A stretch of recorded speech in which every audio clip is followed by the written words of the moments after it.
अस्सलाम वालेकुम फ्रेंड्स, कैसे हैं आप सब लोग। उम्मीद करती हूँ सब खैरियत से होंगे।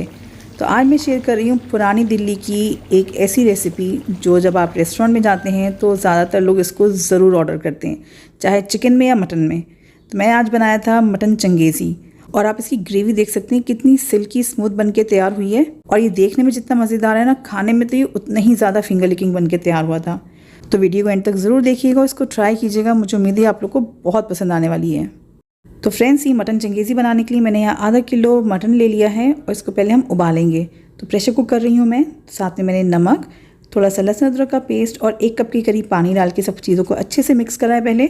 उसके बाद मैंने इसको प्रेशर कुक कर लिया था। तो हाई फ्लेम पे 1 विसिल आने दी थी। उसके बाद फ्लेम को लो करके मैंने इसको 15 मिनट के लिए पका लिया था। और जब प्रेशर निकल गया तो मैंने गोश्त को अलग कर लिया था, और जो पानी बचता है ना, यखनी बचती है गोश्त की, उसको अलग रख लिया था। गोश्त को यखनी से निकालने के बाद मैंने इसको थोड़ी देर के लिए फ्रिज में रख दिया था ताकि वो जल्दी ठंडा हो जाए, क्योंकि हमें उसको मैरिनेट करना है। तो मैरिनेशन बना रही हूँ मैं। तो उसके लिए यहाँ पे मैंने बस 2 चम्मच के करीब दही लिया है। साथ में डालेंगे तीखी वाली लाल मिर्च और कश्मीरी लाल मिर्च। तीखी लाल मिर्च आप अपने टेस्ट के हिसाब से बढ़ा भी सकते हैं। थोड़ा सा इसमें गरम मसाला पाउडर, चाट मसाला पाउडर और 1 चम्मच के करीब लहसुन अदरक का पेस्ट डाला है। थोड़ा सा फूड कलर डाल रही हूँ। तो फूड कलर ऑप्शनल है, बस ग्रेवी को रिच कलर देने के लिए डाला है। साथ में 1 नींबू का रस निकाल के इसमें डाल दिया था। और अब इन सारी चीज़ों को हम अच्छे से पहले मिक्स कर लेंगे। फिर इसमें हम मटन डाल के सब चीज़ों को अच्छे से मिक्स करेंगे। सारा मसाला ना बोटियों पे अच्छे से कोट हो जाना चाहिए। उसके बाद मैं इसको ढक के रख रही हूँ तकरीबन आधे घंटे के लिए। आप चाहें तो थोड़ी ज़्यादा देर भी मैरिनेट कर सकते हैं, या इसको नेक्स्ट स्टेप के लिए फ़ौरन पका भी सकते हैं। और ये देखिए, ये यखनी निकली थी गोश्त में से, इसको मैंने साइड में कर लिया है। ये हम आगे रेसिपी में इस्तेमाल करेंगे। अच्छा, जब तक मटन मैरिनेट हो रहा है, हम जो है ग्रेवी का जो बेस है ना, वो तैयार कर लेंगे। तो कढ़ाई के अंदर मैंने यहाँ पे 1/4 कप के करीब तेल डाला है। तेल जो है ना, मैं थोड़ा थोड़ा जो है रेसिपी में डालती रहूँगी बीच बीच में, एक साथ पूरा नहीं डालूँगी। पहले मैंने इसमें हरी इलायची और लौंग डाल के हल्का सा फ्राई किया है। फिर उसके बाद तकरीबन 250 ग्राम से करीब प्याज को मैंने रफली स्लाइस करके इसमें डाल दिया है। प्याज को हमने मीडियम टू हाई फ्लेम पे हल्का सा सुनहरा करना है। बहुत ज़्यादा प्याज का हमने कलर चेंज नहीं करना है, इसका बरिस्ता वगैरह नहीं बनाना है। बस जैसे ही इस पर हल्का सा ब्राउन कलर आना शुरू हो जाएगा, इस पॉइंट पे हम डालेंगे इसमें बादाम, 10 से 12 बादाम ले लीजिए। और साथ में डालेंगे टमाटर। टमाटर भी 250 ग्राम्स ही हैं। जितनी प्याज है उतनी ही हमने टमाटर लेना है। अच्छा, अगर बादाम नहीं है आपके पास तो आप चाहें तो इसमें काजू भी डाल सकते हैं। सब चीज़ों को अच्छे से मिक्स करेंगे और इसको हम ढक के पकाएंगे तकरीबन 7 से 8 मिनट के लिए। इतनी देर में प्याज टमाटर जो है ना अच्छे से पक जाएगा और बादाम भी सॉफ्ट हो जाएंगे। फ्रेंड्स, अगर आपको ये रेसिपी थोड़ी भी पसंद आ रही है तो प्लीज़ इसको लाइक, शेयर और चैनल को सब्सक्राइब करना मत भूलिएगा। और आप ये रेसिपी किस शहर से, किस कंट्री से देख रहे हैं, मुझे कमेंट सेक्शन में ज़रूर बताएं ताकि मैं आपका शुक्रिया कर सकूँ। ये देखिए, सारी चीज़ें बहुत अच्छे से मुलायम हो चुकी हैं और ये पक भी गई हैं। अब क्या करना है, इसको हमने निकाल के एक प्लेट में अलग रख लेना है। तो मैंने ये स्पाइडर नेट की मदद से निकाल लिया था ताकि जो एक्स्ट्रा ऑयल है ना, वो साथ में कढ़ाई में ही रह जाए। और जब ये प्याज टमाटर का मसाला ठंडा हो जाए तो आपने इसका बारीक पेस्ट बना के तैयार कर लेना है।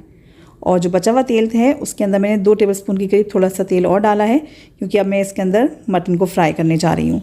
तो मटन को जो है ना, आपने कढ़ाई में डालने के बाद बस सेट कर देना है और फ्लेम को हाई रखना है। 2 से 3 मिनट लगेंगे और फिर आप मटन के साइड्स को पलट दीजिएगा। इससे जो है ना मटन पे अच्छा सा कलर आ जाएगा। तो बेसिकली मटन तो सॉफ्ट है, बस इसको हमने थोड़ा सा ब्राउन कर लेना है। तो एक तरफ से जब कलर आ गया तो मैंने इसकी साइड चेंज कर दी है, और दूसरी तरफ से भी जब ये ब्राउन हो गया है तो इसको भी मैं निकाल के एक प्लेट में अलग रख लूँगी।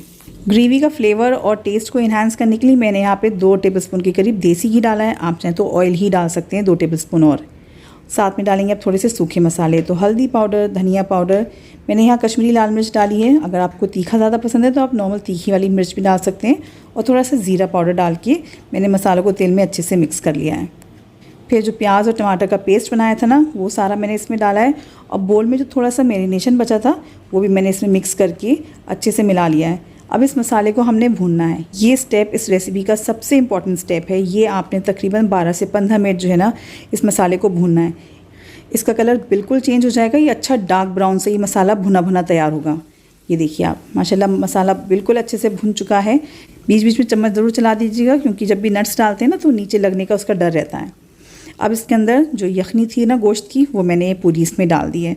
अच्छा, जितनी भी ये दिल्ली साइड की रेसिपीज़ होती हैं ना, इसकी ग्रेवी काफ़ी थिक साइड पे होती है। लेकिन क्योंकि हम घर पे बना रहे हैं और आपको ग्रेवी जो है ना थोड़ी पतली साइड पे रखनी है, तो आप इसमें अपनी ज़रूरत के हिसाब से पानी डाल लीजिएगा। अच्छा, सब चीज़ों को मिक्स करने के बाद मैंने इसमें जो मटन अभी फ्राई करा था ना, वो सारा डाल दिया है और अच्छे से इसको मिक्स कर लिया है।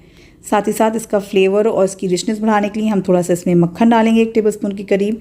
2 चम्मच के करीब मैंने इसमें क्रीम डाल दी है। आप चाहें तो घर की जो मलाई होती है ना उसको भी अच्छे से मिक्स करके फेंट के डाल दीजिएगा। साथ में डालेंगे इसमें 1 चम्मच के करीब भुनी हुई कसूरी मेथी और खुशबू के लिए आधा चम्मच गरम मसाला पाउडर। सब चीज़ों को मैंने पहले अच्छे से मिक्स कर लिया है। नमक चखा थोड़ा सा मुझे कम लगा है तो वो ग्रेवी के हिसाब से मैंने इसमें एडजस्ट कर लिया है। नमक को भी मिक्स करने के बाद इसको मैं अब ढक के पकाऊंगी तकरीबन 7 से 8 मिनट के लिए।